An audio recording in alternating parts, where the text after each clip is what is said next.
Hi, everyone. Welcome to our very first virtual SmART Men Spotlight. My name is Tammy Miner-Shagan. I'm the Executive Director of Frisco Association for the Arts. We are the city's arts advocacy agency and really happy to have you with us today. Some of you might be wondering, so what exactly is SmART Men? Well, at Frisco Arts, we believe that the arts are all encompassing. So it's not just your typical definition of music, dance, theater, and visual art. There are all forms of creativity. And as an arts advocacy agency, it's important to us that we spotlight. We spotlight all forms of creativity, including like verbal creativity, like I just did there. So before COVID-19, we would have SmART Men events that were meeting in places together, but we did the Art of Style at Adam Alexander. We did the Art of Brandy at Vom Foss. We did the Art of the Cigar at Industrial Cigars. And we were working on the Art of Barbecue as well as the Art of Billiards. So hopefully we can do those eventually when we're back out of our homes. But today we're doing the art of design and exploring the creative minds behind Tumbleweed Textiles. So if you aren't familiar with Tumbleweed Textiles, they are a Frisco-based company started by two Frisconians, Jeb Matalich and Brian Wysong. And they actually met at Liberty High School as teachers. They live in Frisco. Their families live in Frisco. They're both married. They both have two kids. And it's really a cool story about how they came together, started this business, and have supported all kinds of organizations and causes in Frisco. Their business basically creates Texas-inspired apparel, as well as hats and koozies, growlers, wine glasses, prints, you name it. So we'll be talking a lot about all the different things that they've created and the inspiration behind them as well.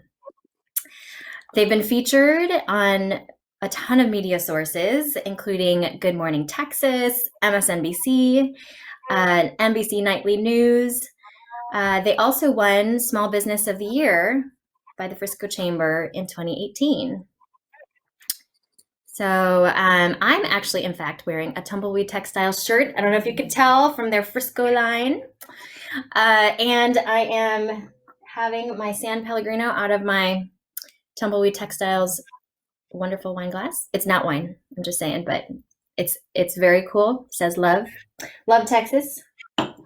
So we'll be talking to Brian and Jeb about their art, their business, their families, their inspiration. It's going to be awesome. But before we get into that, and I wanted to tell you, since you are live on Facebook, you can comment in and ask some questions, and we'll do our best. I've got my phone right here to answer your questions along the way. Big thanks to Anthony Burris from stream4.us, who is live and producing the show today for us. If you're interested in live streaming anything from your organization or business, he is the one to talk to. So definitely get in touch with Anthony. And this show, hey, Anthony, this show is going to be recorded and put on our YouTube channel. So if anything doesn't work out today with your connection, you'll be able to see it. And before we start with our featured guest, I wanted to give you a few announcements from Frisco Arts. So the first one is the Quarantine that we're creating for our students. So it's a difficult time for students right now. You're missing a lot of major milestones, and we want to encourage you to keep creating during crazy COVID-19. The Quarantine is an online and print magazine that will feature student artwork, poetry, photography, recipes, whatever you're doing to creatively document this slice of time in your life. And we believe that art helps us release our emotions in a very productive way, and it's cathartic. So if you're interested in submitting your work, you can get details on our website at friscoarts.org, and you can click under register. You'll find the Quarantine there. And up next, we also have a Quarantini that is for this Thursday. So our members, we usually get together, I miss you all, in the spring with the nice weather and patios for our networking nights. And of course, we can't do that right now. So we're going to try our first virtual happy hour with our membership this Thursday at 5 p.m. So if you can join us, please register at friscoarts.org to get the secure Zoom details. And then lastly, we have Ladies Who Launch. Typically, we meet just once a month and, of course, in person. But since everything has changed, we're actually going virtual and we're adding another one. So we'll be on Facebook Live next Tuesday, April 21st, right here. And we're featuring Chelsea Rogers of Color Hype. She's a former FISD art teacher and now providing to-go arts kits. And Kalika Antow, she's a local artist and a former nurse. So we'll have some great conversation exploring arts and business and, of course, how COVID-19 has been affecting everybody. All right, so we're about to bring on our guests, but I first wanted to show you a video that they put out, really sharing a little bit of their story and their creative process. This was created by Caleb Davis of Davis Creative. Drawing and design, I guess, has always been something that's been a part of my life. In 7th and 8th grade, I took my first art classes, learning like how to shade, to add value to things, to make things that have depth. And that really changed the whole aspect of art and design for me, is when I took those first couple of art classes in middle school. Brian, one of my coworkers, kind of saw me sketching some things one day, and he was like, wow, those are really, really cool. That would look cool on a t-shirt. We took some of my initial sketches that I'd done. Yeah, we ended up making kind of our first run of t-shirts. There's definitely a sense of pride when you see someone wearing your shirt. Wearing something is kind of the ultimate, like, this is who I am, it's making a statement. And so it's kind of neat, with apparel, to see shirts out there with something that you created. I'm Jeb Matalich, and I'm the co-owner and designer at Tumbleweed Textiles.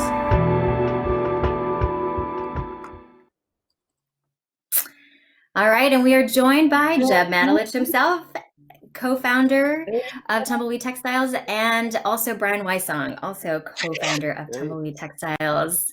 Hey, you guys, for joining us. I see a little more facial hair than normal. Wanted to start with you, Jeb. We're going to go back in time a little bit because we did that in the video. It was really cool to see you in your creative zone. I know you're a native Texan. And you said in the video that you were hooked by art class at a young age. Can you tell us what drew you to art, and what were your inspirations at that time? Well, I think when I was very young, like in 2nd grade or so, I did win the art contest in my 2nd grade class. And then they took all the winners from the 2nd grade classes, and then they all competed against each other. And I ended up winning the entire grade award back in 2nd grade. So I think that's kind of when my teachers were like, hey, you really have a talent. That's really good. And so I kind of felt that boost from my teachers. And so that's kind of something that I kind of stuck with for a while. And then drew all through my elementary years. That was kind of one of my things, that and handwriting. And then in 7th and 8th grade is when I took my first art classes, where I learned, like value and perspective and things of that nature. So I just was really blown away by the technical side of it and some of the true, skills that were involved, and it really helped my artwork with that. And then as I got into high school, I focused most of my time like doing drafting, architectural drawings, engineering drawings, things like that. I was a state champion in on-site drafting for a couple years. I had a portfolio that was a state champion winner, and then also went to nationals all 4 years. I had finished as high as 3rd one year, so that was kind of exciting. Yeah. Nice. We're gonna see a picture of you here. How old are you in this picture? That would have been after my 9th grade year. We had just gone to a national competition. I think that year was in Baton Rouge. Oh, okay. So awesome. Some of my drawings and things like that. Yeah. Yeah. So 2nd grade is like kind of when it started, which really makes you think about how important art classes are for the youth, because it gets them inspired, and it started that young for you, and it's still something you're doing right now. So I just think that's awesome. Sure. Brian, I want to know a little bit about your background. So Where were you born, and then when did you make it over here to Texas? Well, first, let me say my family got me here as fast as they could. But I was actually, yeah, but I was actually born in Omaha, Nebraska. My dad was an electronic warfare officer, and so I was born on base at there in Omaha. And but we got here before kindergarten, so I truly was raised in Texas. So I feel like I'm truly a full blown Texan at heart. Yeah. Uh-huh. But moved to Fort Worth, and um, grew up uh, basically loving soccer, football, sports. That was really my life. But my mom has always reminded me how one, I was always a people person, very Mhm. social, very outgoing, but I was always trying to sell my ideas and trying to persuade people to get whatever I wanted as a kid. I know in your bio you said that you were trying to sell a business on your parents when you were 3 years old. So tell us a little bit about that. Like, what was it? Do you remember? And how supportive of were they of you? Right. Well, life back then is a little different than now. There was no such thing as Shark Tank or these different shows. So, Right. you know, my concept of business didn't really exist at that point. But one little story is, my dad was, like I said, he was uh, an officer in the military, so he would be gone at work, and I would feel lonely for my mom. I would want her to have friends, and so my mom tells me stories how I would go upstairs and yell out the window, yelling for the neighbor to come and help my mom, and I'd find whatever ways to sell the idea, like help me, help me, help me, my mom needs help, and then the lady would show up, That's and so I'd cool. say, oh, just want a friend from my mom today, and but that's just the idea of selling an idea. But things such as Mhm. lemonade stand, or just trying to find ways to do chores or sell something at the house to make money. And I was really driven to not necessarily love money, but love to work hard and love to earn something. Hmm. No, that's great. Well, I can imagine you as a little kid yelling out the window, "Help my mom!" That is that's so cute. Yeah. Um, so now we'll fast forward over to college. Jeb, you had said that you changed your major like 3 times, which is totally something that I struggled with as well. Being in the arts. And I started out as a journalism major at Northwestern and then ended up doing piano performance in English. And I think as artists' minds, it's hard for us to figure out which box are we going to fit into for these college majors. So what were your 3 paths that you were thinking about? Because I know we've got students watching today that are going through that same struggle. What were they, and then how did you end up deciding on what you decided upon?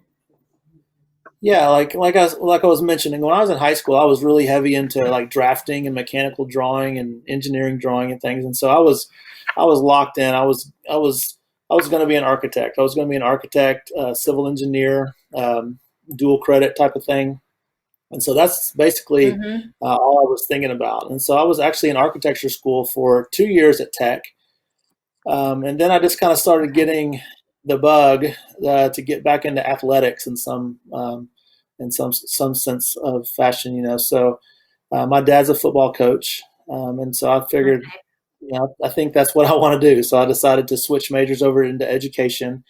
And then within being, into education, I switched from like history, then I got to, physical Mhm. education, and then geography, and so finally settled on that minor of geography with my education.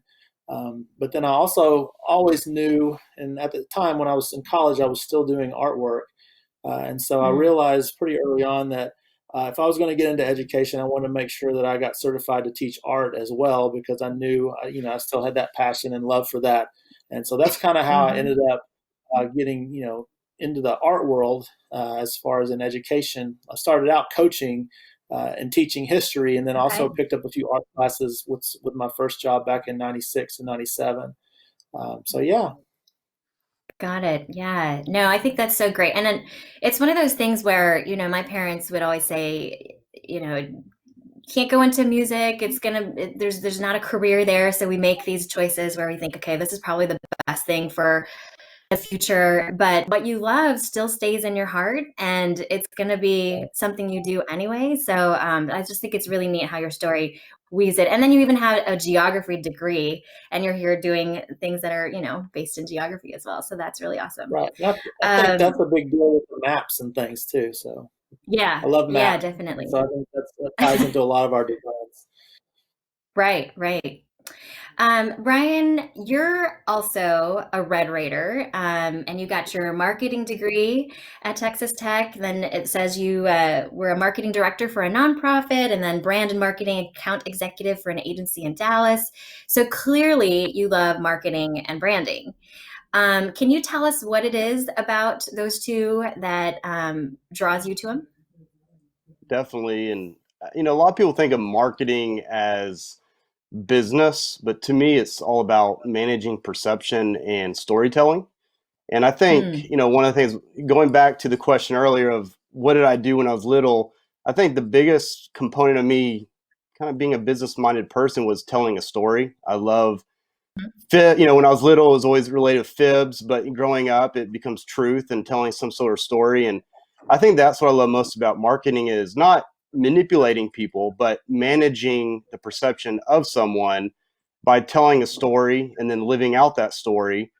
And then the other aspect of marketing I love is it's the characteristics that I uphold is being driven, hard worker, mm, seeing something through the finish line. And Jeb, my wife included, their medium is maybe pen on paper or, something like clay or ceramics or whatever it might be. Where I feel like my art is the creativity of marketing and effectively communicating some sort of message related to a product, related to Jeb's history, my wife's history, whatever it might be. And so I think that's really what I love about it. It's the psychology aspect of marketing. yeah. It's really neat that you said the word storytelling because I think that's exactly what good art is in every shape and form is storytelling. And so marketing as you're describing it, I mean that is what you're doing. You have to sell the story. And I think all artists, like all visual artists, when you get hooked into the story behind whatever they created, the abstract piece or whatever, that suddenly gets you interested in their art and then you end up purchasing. So I love that you mentioned the word storytelling and this, exactly what is going on. So let's talk a little bit about how the partnership came together and the business itself. So you were both teachers at Liberty. And you both, even though you both went to Texas Tech, you had actually not met each other at school, right? Right. I'm quite a few years older than Brian, so we hadn't met. But we had made, Okay. but once we got hired on at Liberty, we kind of made that connection. There were quite a few Red Raiders there, so kind of hit Okay. it off. Okay. So did it really go down like exactly as you said in the video that he was walking by and saw you, Jeb, making some designs and then just said, "Hey, we should probably this would look good on t-shirts. Let's start a business." Yeah. Well, I think we might have been in some sort of summer training. It was like a one day, all day training or something. We were kind of sitting in the back of the room and I can't remember it being too exciting, but I was sketching. I've got a really bad habit of like basically sketching or doodling while I'm taking notes or listening.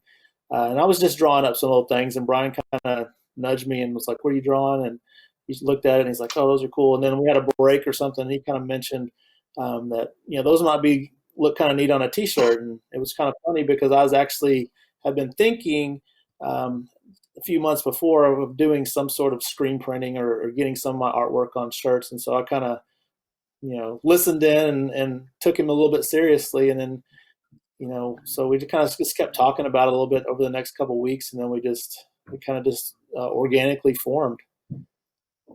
So, a lot of people will say, "Hey, this is a great idea. We should start a business." But then it never actually can get off the ground. So, what is it that you guys did looking back that allowed you to be able to get off the ground and make it successful?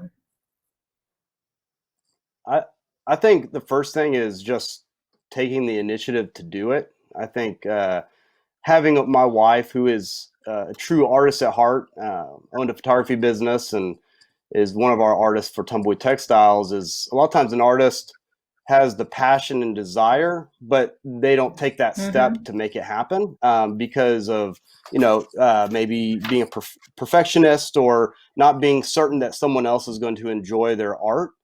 And I think that was Mm-hmm. the biggest thing. And that was probably my biggest asset at the beginning, was to push Jeb to not just create something, but to believe in it will sell and people will enjoy it. And, I think that was the first thing. And then I think the second Mm-hmm. thing was not just knowing, okay, we have a product, but determining how are we going to actually take a product to the consumer. And that's when Mm-hmm. we actually hopped on Etsy and utilized the Etsy website. And then from there, it was just a matter, okay, who's actually going to buy the product and how are we going to Right. communicate that message to them? And so we sat down, and I don't know if Jeb remembers this, but I drew a target. And in the very center, I put our wives, our mom and dad, our closest friends. And then the next tier of the target, I put our at that time working at Liberty, our the people that we worked with. And then the next tier would be maybe friends or people we could reach out to on Facebook. And then the last tier would be just people in Frisco that were friends of our friends. And then we Mm-hmm. sat down and strategized actually at Blue Goose in Frisco, as we kind of came up with our company name of, okay, how are you going to actually reach these people? And that's when we decided, and we were very lucky of the time, but utilized Facebook and Mm-hmm. social media, email and text messaging to quickly connect to our audience. Yeah. Yeah. Um, Something you said there about, the self-fear, and that you had to encourage Jeb to really believe that this was something that people would want. I think that's such a great message, because right now, there are entrepreneurs in waiting, on hold in their homes, thinking about, gosh, maybe I could do this, maybe I could do that.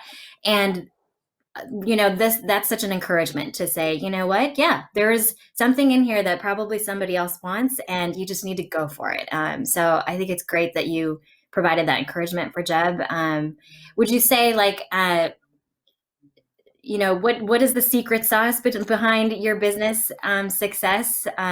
Would it definitely, I mean, I bet the relationship has to be one of them, right?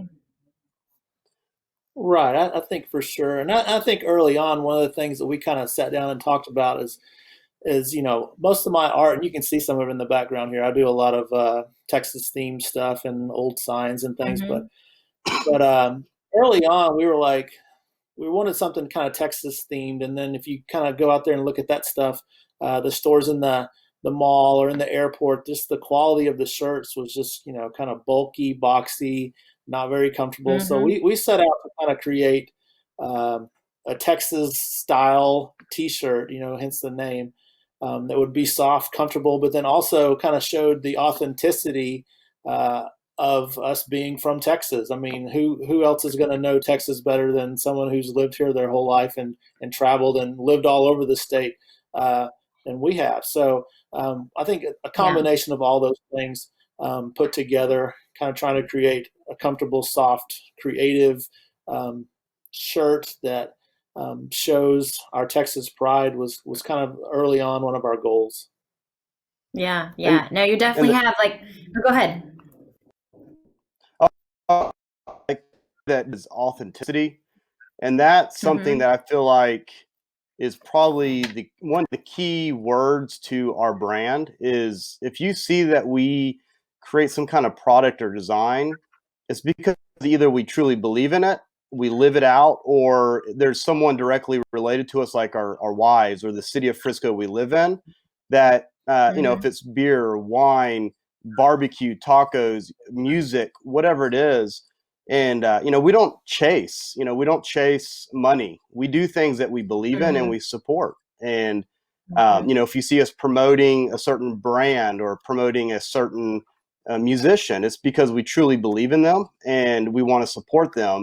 And we would never do it if we were just doing it for money. And so a key word to me is credibility. And I think that's our secret sauce is, we do say we're going to do, and we are the people that we say we are. And I think that's what's resonated with our customers, different influencers, is they've seen us living that life far before tumbleweed textiles existed. And so people, people follow those that lead. People follow those that trailblaze, but ultimately people follow those that they believe in and they see them live it out. So, authenticity and credibility, I think, is key to our brand. Love that. Really, really just insightful.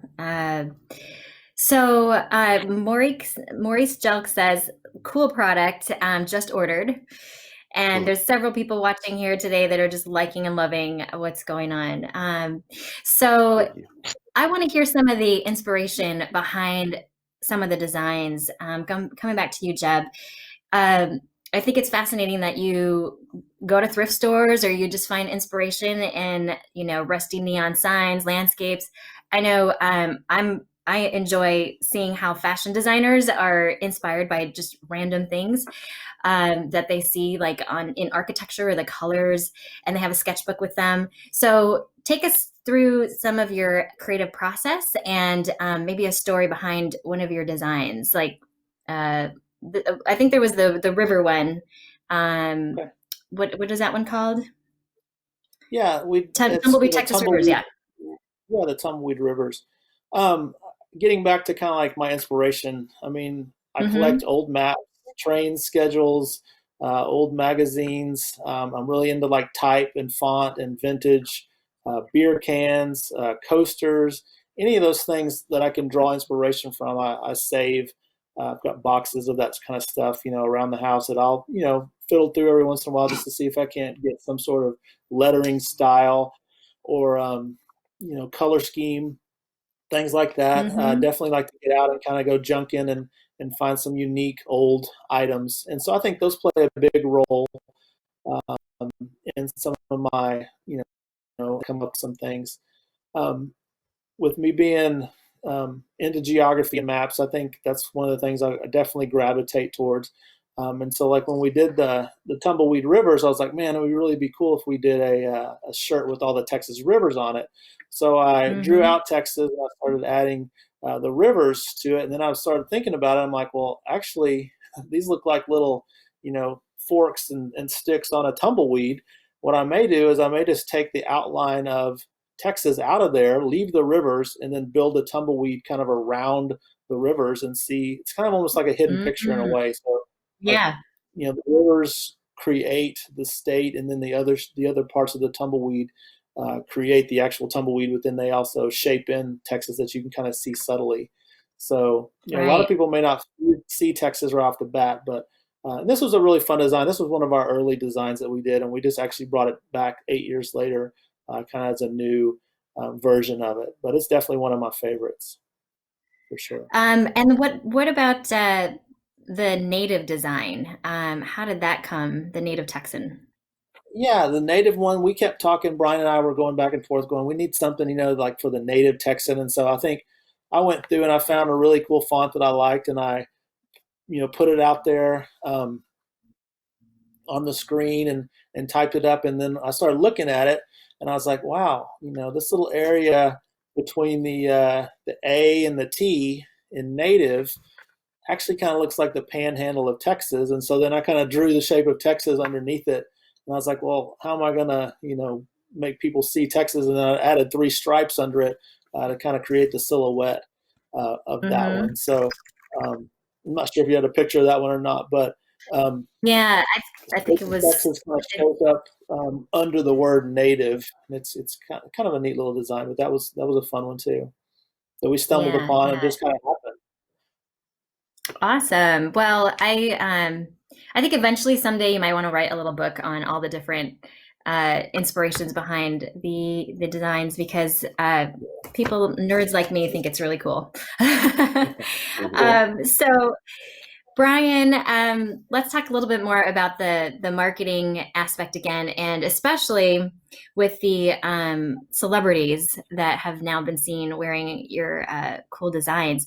So, like Kiefer Sutherland and Leanne Womack, and like just incredible to see. I'm sure it's a huge sense of pride, first of all, to see someone wearing your stuff.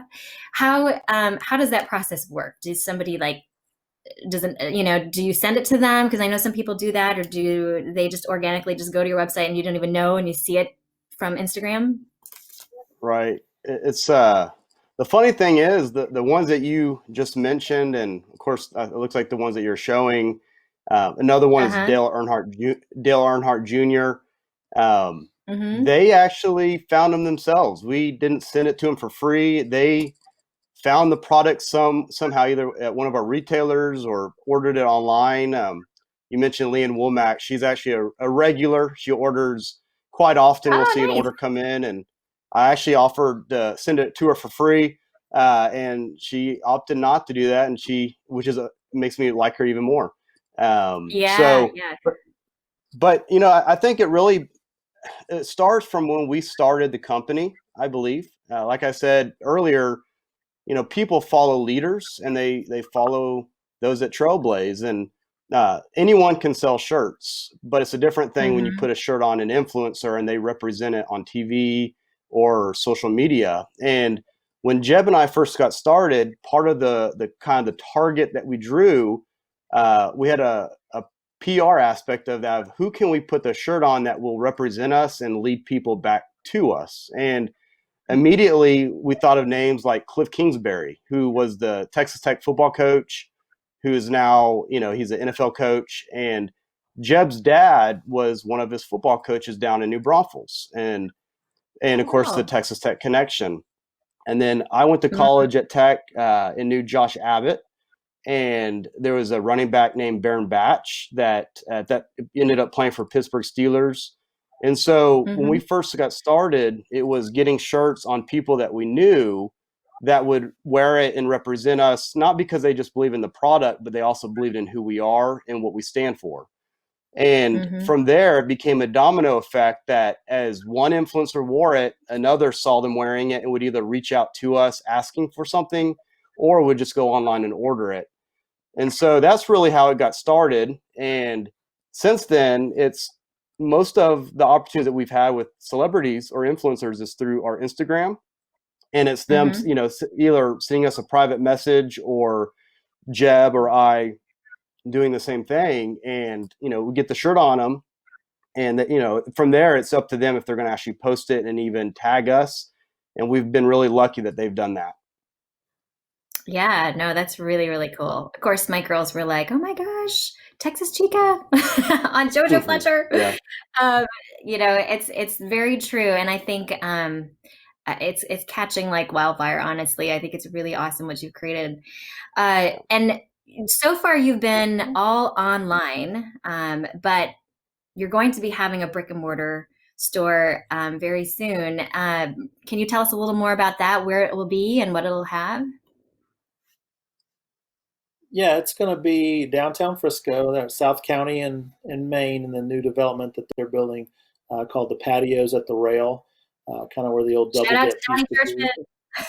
in the car wash. So, yeah, we'll be front and center there on Main Street. So we're excited about Okay. that. And to kind of add to that, it's been a journey, and people that know our brand know that we've been promoting for a long time, moving into a brick and mortar.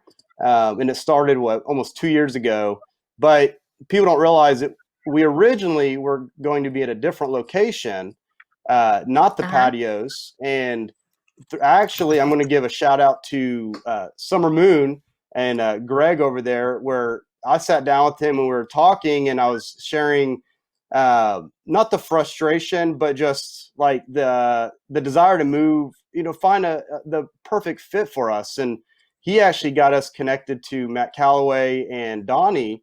And when we met them, immediately we knew it was the perfect location just because of their vision for downtown Frisco. And it represented not only a great opportunity for a store, but it also represented people that believe in the same thing we do, and that's we love Frisco.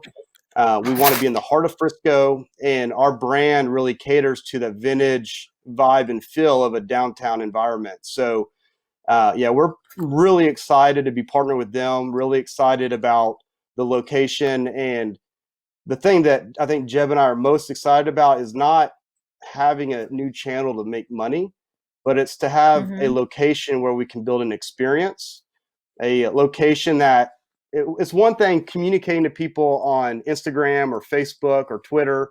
It's a whole different thing being able to actually shake their hand, hopefully one day, and Uh-huh. have those communications face to face, and people touch and feel the garment, and really Right. build an experience off of a personal relationship. And really, Right. we have retailers all throughout Texas. We've served over 1,000 over the years and currently have close to 250. And we want to not just a store, but a headquarters or a showcase where people can come in and not only see our t-shirts, but see some other new products that we might be launching down the road, and kind of be a Mm-hmm. true, a showcase for everything that we have and what we will have to service our customers. Yeah, no, very exciting. Maurice asks, when is it opening? Brian? Yeah.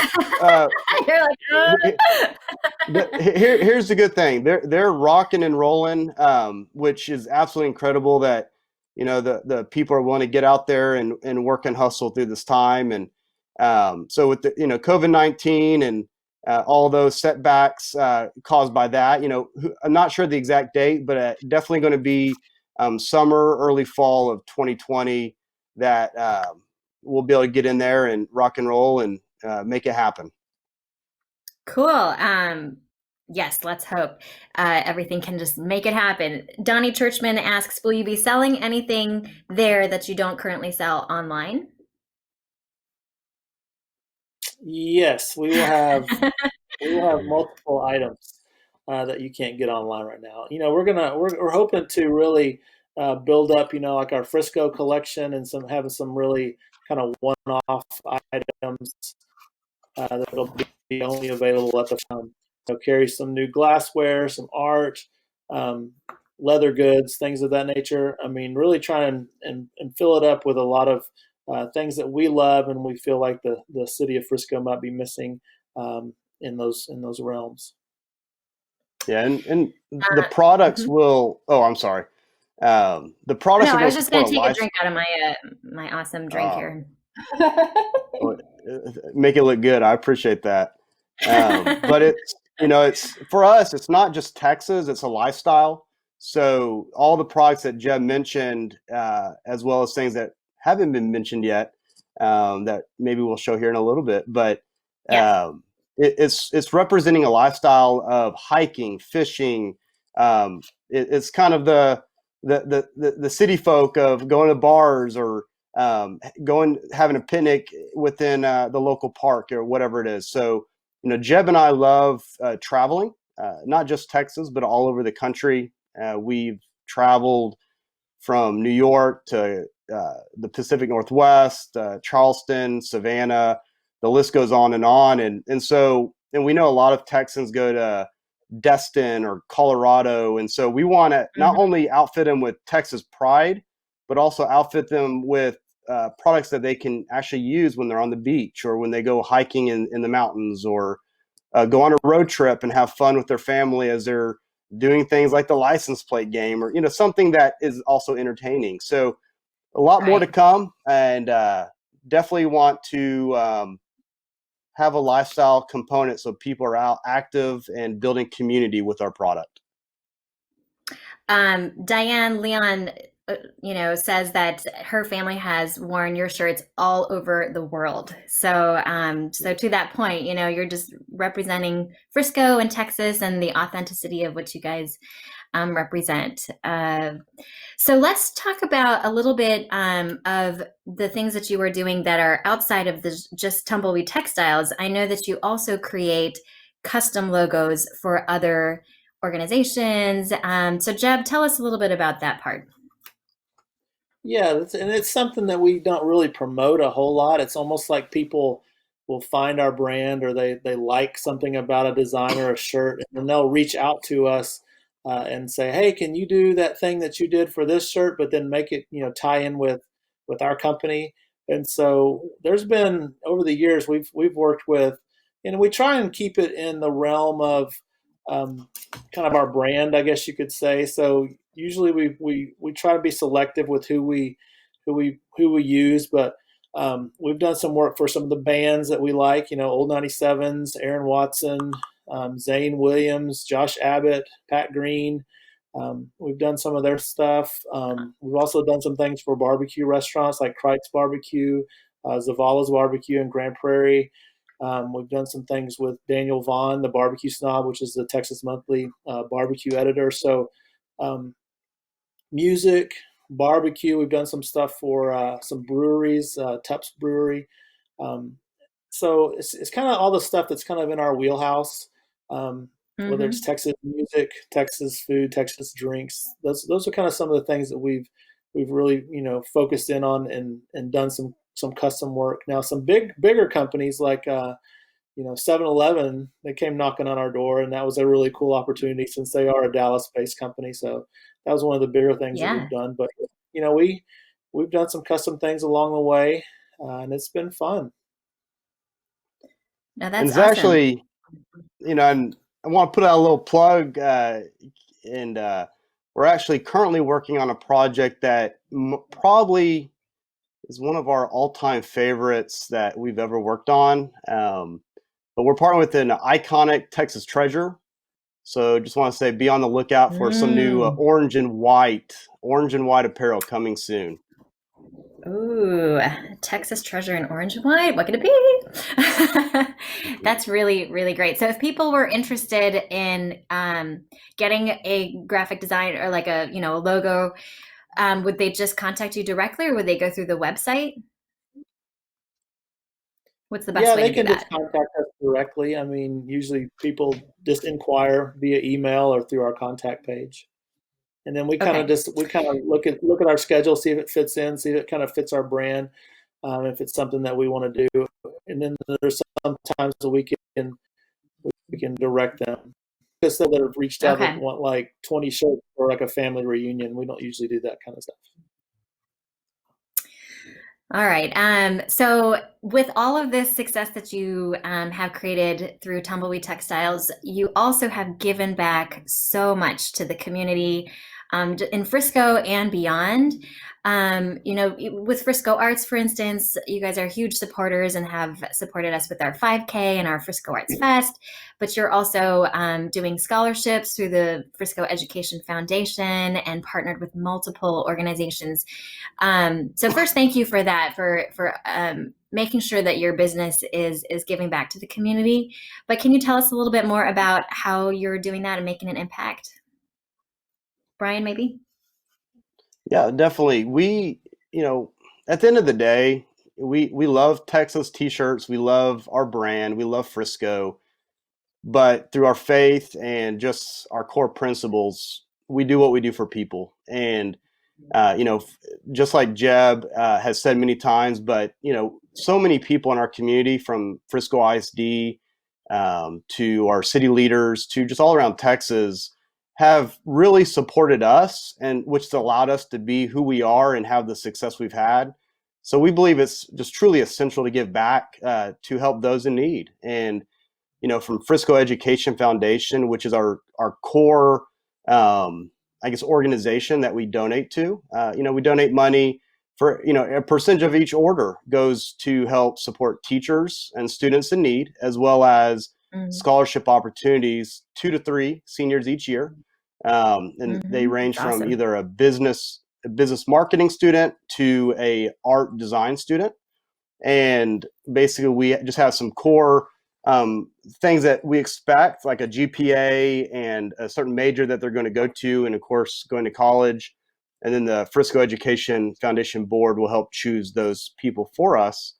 But then we've also helped support, as you mentioned, the Frisco Arts, Camp Craig Allen, the Frisco fast packs, just so, it's any opportunity we can give, we will do the most that we can with what we have. Yes. Sadaf says she loves the FEF t-shirts that you created. And those were for their, what was it, the Gary Burns, right? That you created it for? It was for the 20th anniversary, I think, of FEF. The 20th anniversary. No, that's so great. Mm-hmm. Let's see. Well, there's another initiative that you're going to be doing to help Frisco and Frisco citizens, and it's through Visit Frisco. Do you guys want to talk about that a little bit? Yeah, for sure. Yeah, Brian, yeah, for sure. Visit Frisco. Such an honor to be able to work with our city. Obviously, we are big advocates for the people that live in our community, but also we believe so much in our community that we want people from all around the state or the country to come in through travel and tourism, and of course see our building one day. And so we partnered with Visit Frisco, and we have a Visit Frisco collection that we've been doing for a while, and it will grow as when our store opens. But right now, the initiative through this time is to bring light to the amazing stories that are taking place right now. Jeb and I love our leaders. We Mayor Cheney, Dr. Waldrep, and all the other leaders. They're not just our leaders, but they're our friends.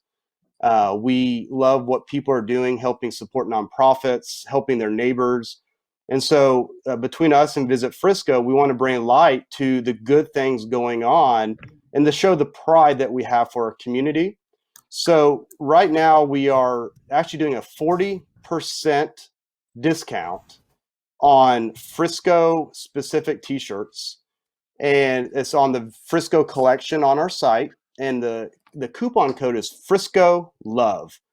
And between now and it probably ends in the next 48 hours, next 2 days. So place your orders, get your Frisco shirts, get them in your hands, because on May 1st, I believe, we're going to have a Frisco Pride Day where we want people to wear their shirts and post it on social media. And those that do will be entered to win various things like gift cards or various swag for supporting their city. That is amazing. Oh my gosh. Okay, so repeat some of those details again. It's the discount code is Frisco Love, and they would go to tumbleweedtextiles.com. Yes. And then you said May 1st is going to be a Frisco Day. I believe so.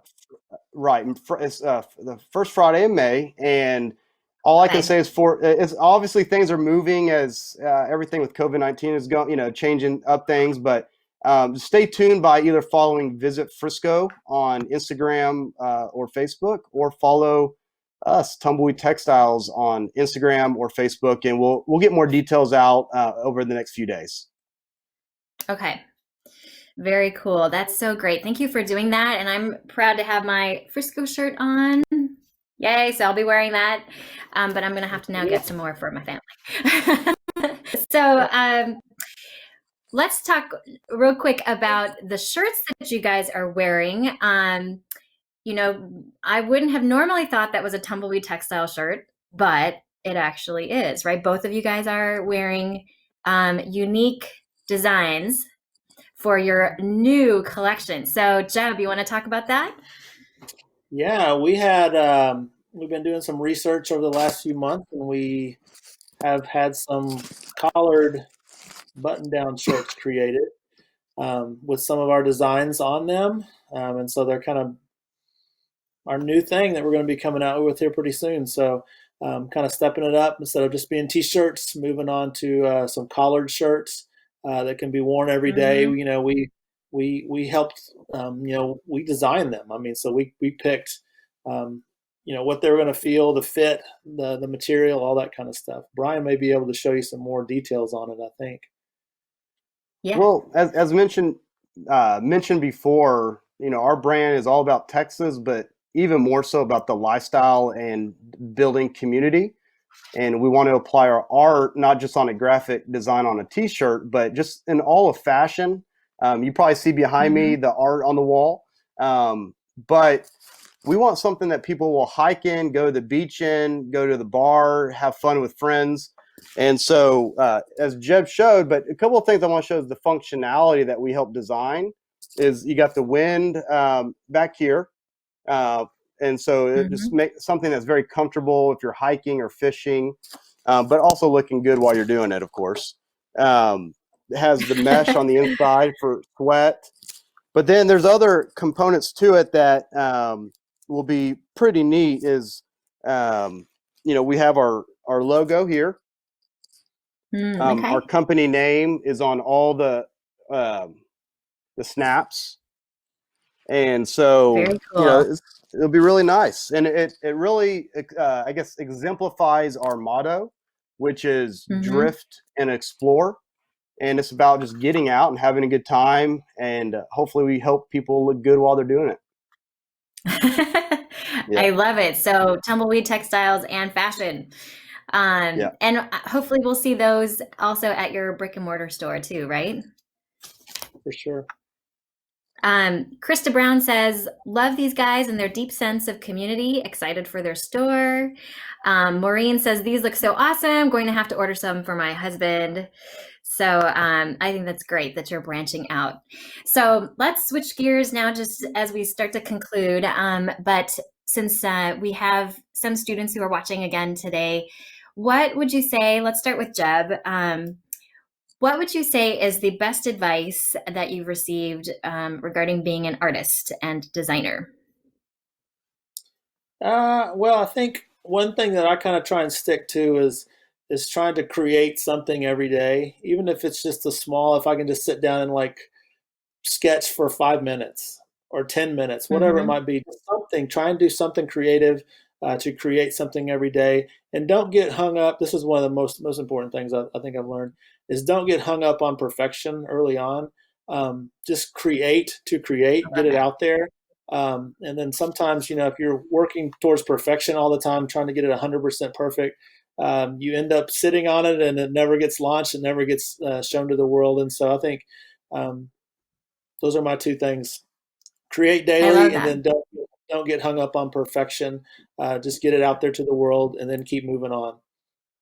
Right, create to create. I love it. Brian, for you, what is the best advice you have with regards to marketing and branding? Right. Well, I think there's, of course, the teacher in me wants to preach right now and say many things, but there's really three that kind of go together. And I think one is something mentioned earlier is be you. If you're an entrepreneur, there's different aspects of marketing where you're marketing someone else's business or you're doing it for your own. And specifically with your own, define who you are and tell that story. Don't try to be something you're not. And with that is create barriers, because in marketing or sales, it's easy to chase. It's easy to set your eyes on money or success. When you do that, you sometimes forget who you are, and therefore you might contradict some things that you believe in. So, really define who you are, what you believe in, set a foundation of core values so that no matter what you do, at the end of the day, you are representing your own character and integrity, even if it's through the brand you're promoting. And then I guess the other aspect is with that is friendships. Through this interview, I mentioned the relationships that we've built, people that we've known, and those relationships were built far before we knew that we were going to own a business. Those were relationships that we had because genuinely we were credible people and loyal people to those friends. Never did we know that one day God might bless those relationships to provide opportunity for success later. And so, if you are a aspiring artist, but also, entrepreneur or businessman or woman, is develop relationships now, genuinely, be true to who you are, show love and respect to those that you're around, and understand that might be, investing in something that pays dividends later, because you never know when someone down the road has a business, has an investment opportunity or might be able to support you on social media that will exponentially grow your business. And just everything you do, just you reap what you sow, and allow your labor to hopefully produce a lot of fruit later. Yeah.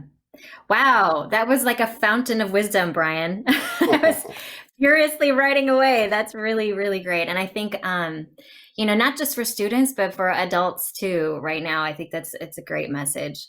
So I just want to thank you both for being our guest today for this first virtual Smart Men. I just appreciate your stories and your heart, your authenticity, what you've created. And I thank you, from the Frisco arts community for your support, but also just, I think, you represent the best of Frisco. So I just hope you know that, how much you are loved and appreciated for what you guys are doing, and not just what you're creating, but who you are as well. So thank you for being open and willing and sharing your stories today. Well, thank you for having us. We appreciate it. Thank you. Absolutely. Thank you so much. Well, we are going to continue this conversation for Smart Men. In a couple weeks, we'll have 2 new guests with us, so I hope you'll tune in. That'll be April the 28th. And if you'd like to support Frisco Arts and our arts advocacy efforts, you can go to our website at friscoarts.org to learn more about who we are and what we do and how you can get involved. But till then, I'm going to steal Brian's words, be you. And take care of yourselves, take care of your loved ones, wash those hands, and we'll see you next time.